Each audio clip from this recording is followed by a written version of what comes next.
네, 안녕하십니까. 질문하는 성도 대답하는 신학자 제 3장 다섯 번째와 여섯 번째 챕터로 찾아뵙게 된 개혁 책방입니다. 자, 오늘은 질문하는 성도 대답하는 신학자 제 3장이죠. 인간이 궁금해요. 다섯 번째와 여섯 번째 챕터의 질문과 답을 함께 살펴보도록 하겠습니다. 다섯 번째, 죄는 사람을 얼마나 망가뜨리나요? 그리고 여섯 번째, 어떻게 아담의 죄가 우리의 죄가 되었나요? 우리 함께 신학이 있는 답변으로 살펴보도록 하겠습니다. 다섯 번째입니다. 죄는 사람을 얼마나 망가뜨리나요? 랩탑 컴퓨터, 그러니까 노트북 컴퓨터가 망가지는 이유가 여러 가지가 있겠지만 그 가운데 중요한 요인으로 먼지가 있습니다. 이 먼지가 협소한 노트북 컴퓨터, 랩탑 컴퓨터 내부에 이렇게 들어가게 되면 열이 배출될 수 있는 공간이 줄어들어서 점점 더 발열이 심해지고 결국에는 컴퓨터 전체의 성능을 저하시키는 요인으로 작용할 수 있기 때문에 이 작은 먼지가 쌓이면 기계가 고장난다라는 거죠. 컴퓨터가 고장난다라고 하는 것입니다. 사람의 죄도 마찬가지입니다. 죄가 인류에 들어오기 전에는 피조 세계와 인류는 순결했고 선했고 아름다웠습니다. 본연의 기능을 정상적으로 작동하며 하나님의 뜻대로 질서 있게 살아갔습니다. 그러나 죄가 들어오고 난 뒤 마치 먼지 때문에 이 노트북 컴퓨터, 랩탑 컴퓨터가 서서히 망가지는 것처럼 전 피조 세계와 인간의 영혼이 망가지기 시작했습니다. 죄가 얼마나 사람을 망가뜨렸는가는 교회 역사 속에서 다양한 관점 하에 논의되었고 크게 두 가지 관점이 있는데요. 첫 번째, 로마 카톨릭 교회의 관점입니다. 두 번째, 개신교회의 관점입니다. 자, 먼저 로마 카톨릭 교회의 관점을 한번 살펴보도록 하겠습니다. 로마 카톨릭 교회는 하나님께서 인간을 창조하실 때 자연적 은사, 그러니까 이성과 지성의 기능과 더불어서 초자연적인 은사까지 덧붙여 주셨다라고 가르칩니다. 하지만 죄 때문에 초자연적인 은사가 완전히 날아가 버렸다라고 보고, 그럼에도 불구하고 로마 가톨릭 교회는 타락 이후에도 여전히 자연적 은사, 이성과 지성의 이 기능은 남아 있다라고 가르칩니다. 이렇게 될 경우에 타락 이후에도 타락의 영향을 입지 않았던 부분이 인간에게는 여전히 남아있게 되는 것이죠. 타락의 영향을 크게 받지 않은 이 자연적 은사, 이성과 지성의 이 은사로 선행 및 신령한 일들을 해나갈 수 있기 때문에 로마 가톨릭 교회의 인간관을 낙관적 인간관으로 이해할 수 있습니다. 둘째로 개신교회의 관점입니다. 개신교회를 프로테스탄트 교회라고 하는데 문자 그대로 무엇인가에 대항하는 것을 말합니다. 개신교회가 대항했던 대상이 바로 위에서 살펴본 로마 가톨릭 교회였습니다. 개신교회의 종교개혁, 그러니까 이 로마 가톨릭 교회의 부패함에서 개혁을 외쳤던 이 개혁은, 종교개혁은 바로 교회개혁이라고 할 수 있죠. 특별히 개신교회는 로마 가톨릭 교회가 가르쳤던 낙관적인 인간관을 거부하고 전적 타락, 전적 부패, 전적 무능력 교리를 설파했습니다. 즉 타락으로 인해서 인간의 머리 끝에서부터 발끝까지 한 군데도 제외 없이 전부 왜곡되고 기능이 틀어졌다라고 하는 의미죠. 특별히 개신교회는 인간 안에 담지된 하나님의 형상을 두 부분으로 나누었는데 넓은 의미로서의 하나님의 형상, 즉 이성, 의식, 양심, 언어, 합리성, 신에 대한 감각, 책임감, 미적 감각 등은 타락 이후에도 여전히 왜곡된 상태로 남아 있지만 좁은 의미로서의 하나님의 형상, 즉 참지식, 참의, 참거룩 등은 타락 이후에 완전히 상실되었다라고 가르쳤습니다. 죄는 이토록 끔찍하게 무서운 것이죠. 타락 전 하나님의 형상은 참으로 순결했고 아름다웠지만 타락 이후에 하나님의 형상은 어딘가 모르게 왜곡되고 뒤틀어져 버렸습니다. 인간의 지정의가 이 죄로 인해서 완전히 왜곡되었고 틀어져 버렸다라는 것이죠. 이 죄가 인간의 전 존재, 전인 구석구석에 그 어두운 영향력을 행사하게 된 것입니다. 죄는 얼마나 사람을 망가뜨리나요? 깨달음이 있는 성경 구절, 창세기 6장 5절, 여호와께서 사람의 죄악이 세상에 가득함과 그의 마음으로 생각하는 모든 계획이 항상 악할 뿐임을 보시고, 노아 시대의 사람들의 악함을 고발하고 있는 말씀입니다. 그리고 에레미야 17장 9절, 만물보다 거짓되고 심히 부패한 것은 마음이라 누가 능히 이를 알리오마는. 만물보다, 그 어떤 것보다 거짓되고 부패한 것이 인간의 마음이다라고 고발하고 있습니다. 적용이 있는 묵상이죠.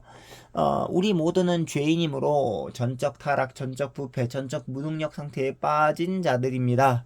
하나님의 은혜 없이는 그래서 어떤 것도 자발적으로 할 수 없는 자들입니다.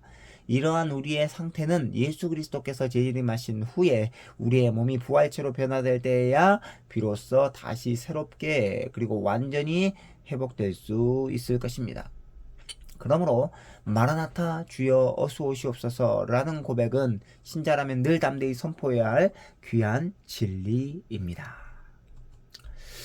자, 6번째 챕터입니다. 어떻게 아담의 죄가 우리의 죄가 되었나요? 대부분의 사람들은 억울한 일을 당하게 되면 견디지 못합니다. 내가 잘못한 일이 아닌데 나더러 잘못했다라고 하면 너무나 억울해하고 속상해합니다. 그래서 사람들은 아담의 죄로 인해 온 인류가 죄인이 되었다라고 하는 이 교리를 좋아하지 않습니다. 죄는 아담이 지었는데 왜 나까지 죄인 취급하냐며 못마땅해 하는 것이죠. 아담의 죄가 온 인류의 죄가 되었다라고 하는 이 교리, 이 죄의 전가 교리라고 하는데요.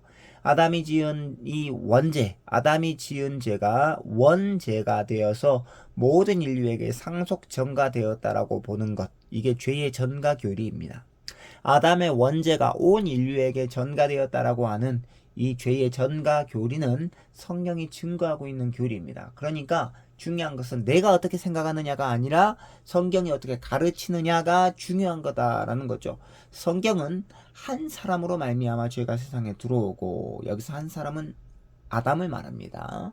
아담 한 사람으로 말미암아 죄가 세상에 들어오고, 아담 한 사람이 순종하지 아니함으로 말미암아 모든 사람이 죄인이 되었다라고 증거합니다. 아담의 죄가 온 인류에게 죄가 되는 이유는 뭐냐? 아담이 온 인류의 언약적 대표이기 때문입니다. 온 인류의 대표가 아담이다라는 거죠. 즉 아담이 온 인류의 대표로서 하나님께 불법을 행하여 범죄하였고, 그 대표성에 의해서 모든 인간도 하나님 앞에서 죄인으로 간주되는 것입니다. 이러한 온 인류에 대한 아담의 대표성 논리는 인류를 개별적이고 독립적인 존재의 총합으로 보는 것이 아니라 단일한 통일성을 가진 유기적 단일체로 이해하는 관점 위에 세워지게 됩니다.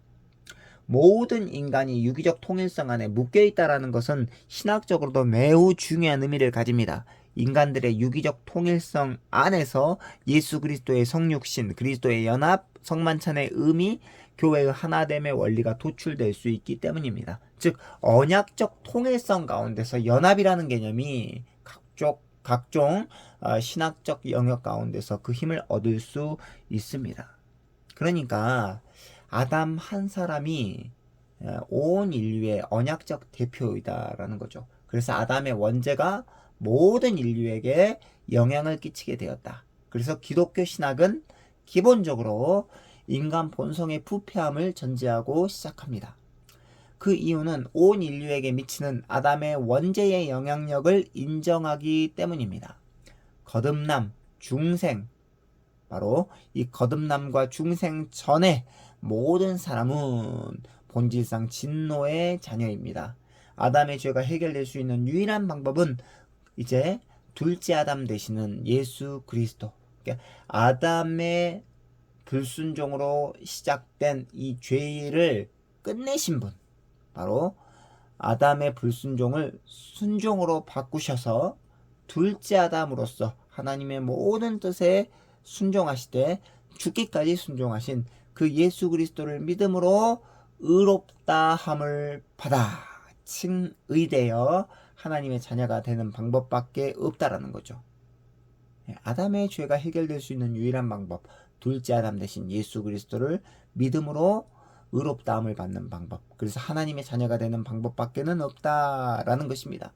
이러한 구체적인 구원론의 원리를 우리는 5장 구원이 궁금해요 부분에서 더 자세히 살펴보도록 하겠습니다. 자, 그래서 깨달음이 있는 성경 구절입니다.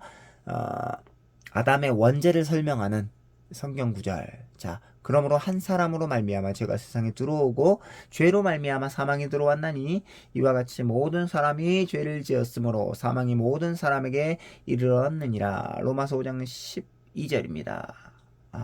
그리고 에레미야 17장 9절이 아니고요. 로마서 5장 19절입니다. 로마서 5장 19절 한 사람이 순종하지 아니하므로 많은 사람이 죄인 된 것 같이 한 사람이 순종함으로 많은 사람이 의인이 되리라. 자, 적용이 있는 묵상입니다. 아담의 원죄의 정가 교리는 의의 정가라는 은혜의 교리로 우리를 이끌어갑니다. 성경은 이를 다음과 같이 표현합니다. 로마서 5장 17절입니다. 한 사람의 범죄로 말미암아 사망이 그 한 사람을 통하여 왕노릇하였은즉 더욱 은혜와 의의 선물을 넘치게 받은 자들은 한 분 예수 그리스도를 통하여 생명 안에서 왕노릇하리로다. 로마서 5장 17절입니다. 그러니까 아담의 원죄의 맥락 가운데서 언약적 대표. 자, 아담의 원죄의 맥락 가운데서 아담이 언약적 대표다라고 한다면 예수 그리스도, 둘째 아담 대신 예수 그리스도는 의의 맥락 가운데서 우리의 언약적 대표입니다. 그러니까 아담은 모든 인류의 대표이고 예수 그리스도는 믿는 자들의 언약적 대표다라는 것이죠. 한 사람의 범죄함으로 말미암아 모든 인류가 죄인이 된 것처럼 한 사람의 의로운 행위, 그러니까 예수 그리스도의 그 순종의 행위로 말미암아 죄인들이 구원을 받게 되는 것입니다. 이 언약적 대표가 바로 예수 그리스도이시다라는 거죠. 둘째 아담 예수 그리스도. 첫째 아담이 실패했던 그 실패를 둘째 아담 대신 예수 그리스도가 하나님의 말씀에 온전히 순종함으로 말미암아 우리의 의의 언약적 대표가 되셔 주셨다. 의인들의 언약적 대표가 되어 주셨다. 라는 것입니다.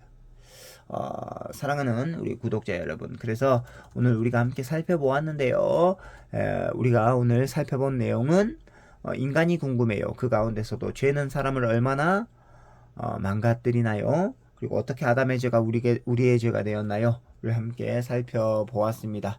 자, 오늘은 여기까지고요. 다음 시간에는 7번째 죄의 결과는 무엇인가요? 로 찾아뵙도록 하겠습니다. 안녕히 계십시오.